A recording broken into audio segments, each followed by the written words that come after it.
Taqiyya comes to mind whenever we examine anything Sheikh Uthman ibn Farouk says.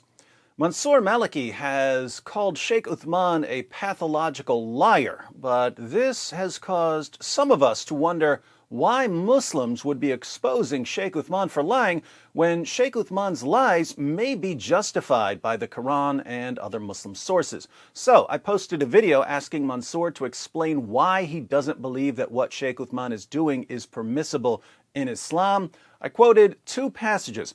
Surah 3, verse 28 of the Quran, "Let not the believers take disbelievers for their friends in preference to believers. Whoso doeth that hath no connection with Allah, unless it be that ye but guard yourselves against them, taking as it were security. Allah biddeth you beware only of himself, unto Allah is the journeying." Then I went through Ibn Kathir's commentary on 328. Here's the relevant part. Allah said next, "Unless you indeed fear a danger from them," meaning, except those believers who in some areas or times fear for their safety from the disbelievers. In this case, such believers are allowed to show friendship to the disbelievers outwardly, but never inwardly. For instance, Al-Bukhari recorded that Abu ad-Darda said, "We smile in the face of some people, although our hearts curse them." Al-Bukhari said that Al-Hasan said, "The Taqiyya, i.e. Taqiyya, is allowed until the day of resurrection." Mansour posted a response on Twitter, and I have to say, it's really nice seeing someone being honest about Taqiyya. Let's go through this. David Wood has asked about Taqiyya. That's a link to my video, and he quoted 328 as well as Ibn Kathir's tafsir. I checked Ibn Kathir's tafsir and can confirm he quoted it accurately, except the website he quoted from omitted a statement attributed to Ibn Abbas that Taqiyya is not with actions and only with the tongue. See attached image. The statement is highlighted. That's interesting. The English translation of Ibn Kathir is abridged. For some reason, they omitted that part. Here's the Arabic for anyone who wants to check it out. There are a few things to point out. Manifesting friendship by action, for example, smiling in people's faces and so forth, is not Taqiyya according to the statement of Ibn Abbas, as Taqiyya is only with speech.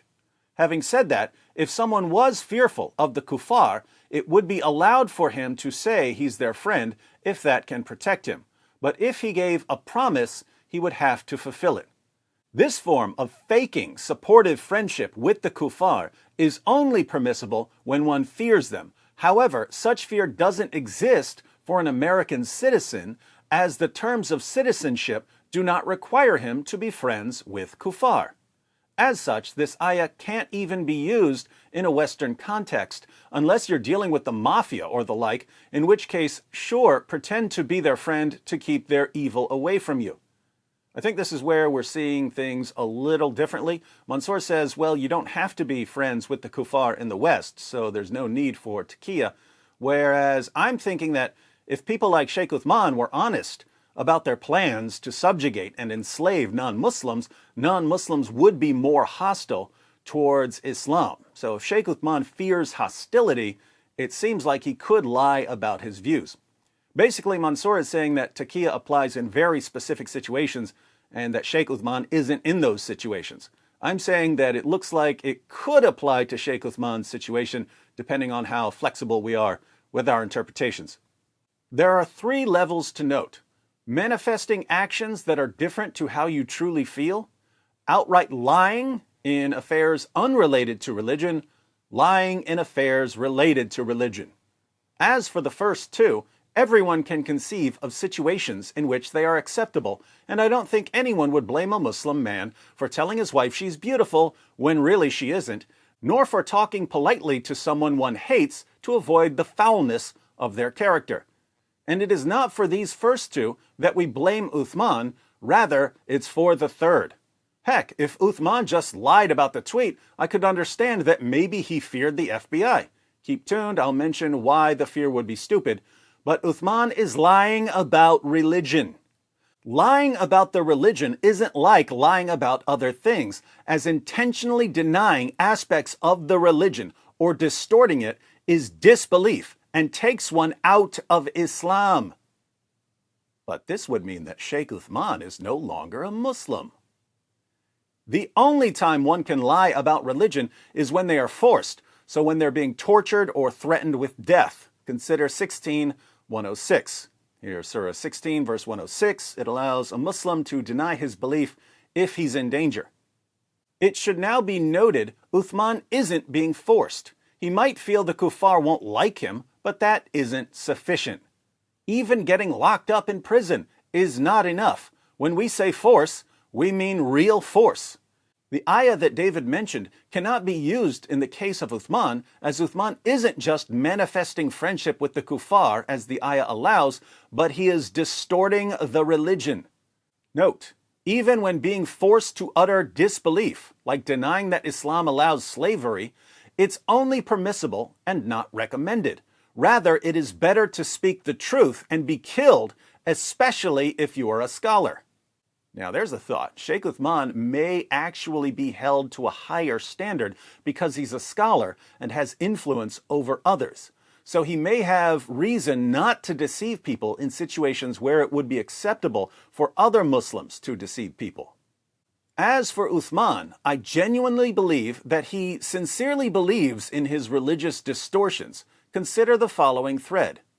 Uthman might believe some of his distortions, but I can actually prove that he is knowingly lying in certain cases.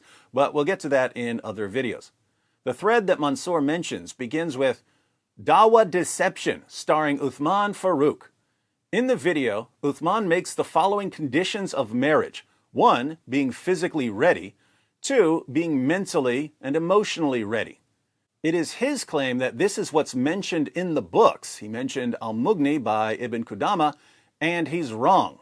I don't want to go through the entire thread because it's on a different topic, but I'll put a link to the thread in the description box for anyone who wants another example of Sheikh Uthman distorting Islam.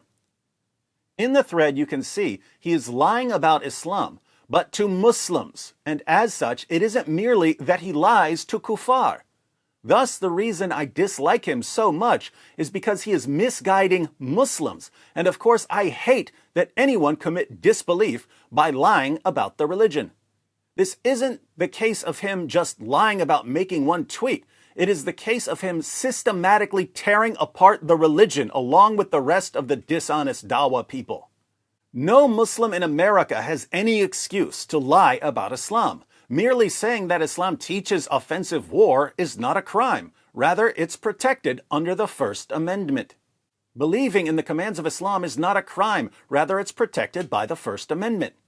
What would get you in serious trouble is if you were inciting people to act on those beliefs, and incitement is very hard to prove.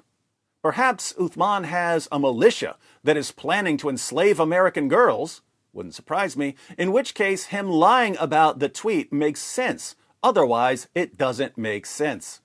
Keep in mind, if it were just the tweet he lied about, I would think he was being silly, but wouldn't be moved to oppose him so heavily, as lying about making a tweet isn't the same as lying about religion. To sum up Mansour's view, Sheikh Uthman isn't in a situation where lying to non-Muslims would be justified. But even if he were in a situation where lying to non-Muslims would be justified, he shouldn't do it because he's a scholar.